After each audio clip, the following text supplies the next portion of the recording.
The big pharma and the big tech. Whether you know it or not, your life is being run by these two right now. It's 2022, another calendar year, the third year of the pandemic, and it's the relationship between health and tech that rules our lives and our future. In this episode of Beyond the Headlines, we are going to look at the main trends and predictions in tech and healthcare and how they affect you and I. Over the last 2 years, many tech companies have focused on applying their expertise to solve problems caused by the global pandemic. At the same time, many healthcare companies that would not have traditionally been considered tech companies, so to say, have now turned their attention towards using technology to transform health services. Digitization of healthcare is here to stay. Vaccine passports and RT-PCRs are now required for almost everything from travel to job interviews and maybe even family dinners and playdates soon. And according to a recent report, 80% of healthcare providers plan to increase investment in technology and digital solutions over the next 5 years. We will continue to see massive growth in areas like telemedicine, genomics, medical apps, health tech using artificial intelligence, cloud computing, extended reality, and the Internet of Things. Not only to develop, but also deliver new treatments. Telemedicine. In 2022, it's likely we'll see methods developed during the pandemic to deal with patients remotely, expanded into other areas of healthcare, such as mental health and follow-up care for patients recovering from either an operation or some major illness. Robots and the Internet of Things are integral to this trend, as AI or smart technology can alert professionals if sensors detect that intervention is needed, for cameras to that spot that a person needs immediate attention. Telemedicine has the potential to improve access to healthcare in the world, but it is dependent on winning the public's trust. There's still many people who feel an in-person interaction with a healthcare provider is preferred. And again, like regular healthcare, all this will be decided by factors such as politics and international relations.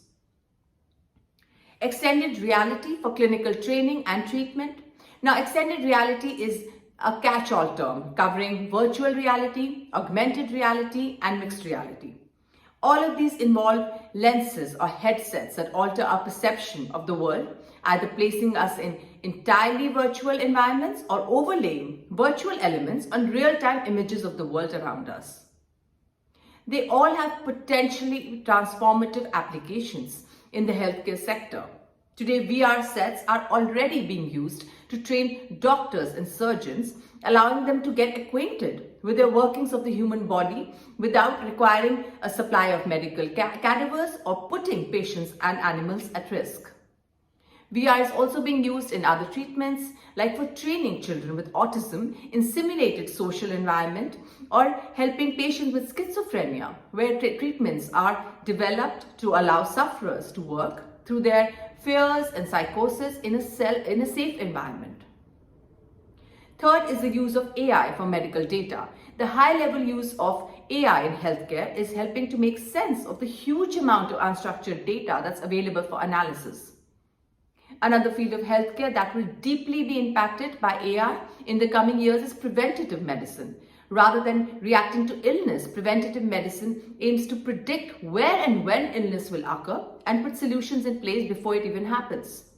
This can include predicting where the next outbreak of a contagious disease will occur, or as well as where lifestyle factors such as diet, exercise, and environment are likely to create health issues in different populations or geographical areas. Traditionally, medicines and treatments have been created on a one-size-fits-all basis, with trials designed to optimize drugs for efficacy with the highest number of patients and the lowest number of adverse effects. Modern technology, however, now includes genomics, AI, digital twins, and it allows for a far more personalized approach to be taken, resulting in treatments that can be more tailored right down to the individual level. Genomics is the study of genes, and recently the use of technology to map individual genomes, that is the unique DNA structure of a person, is particularly useful for creating personalized medicine. Nutrigenomics is a subfield of genomics where one can also expect to see significant investment and progress during 2022. This involves designing bespoke health-focused diets, and plans based on a person's genetic factors. Now, you must have also heard of Internet of Things, from devices like smart TVs, smart watches, smart rooms, and smartphones. The Internet of Things refers to the increasing number of intelligent, connected, smart devices and objects around us that are capable of gathering and transmitting data. In the future, anything that can be connected will be connected, not just in terms of devices and products, although that is obviously a key consideration for businesses, but also the spaces in which we live and work. From smart connected factories, offices, to entire smart cities, the spaces around us will increasingly be equipped with the ability to monitor what's going on and act accordingly. This also brings us to new energy solutions. Everyone is focusing on new energy solutions that are cost effective, sustainable, and environment friendly. Today, India is world's third largest consumer of electricity and world's third largest renewable energy producer, with 38% of energy capacity installed in the year 2020 coming from renewable sources.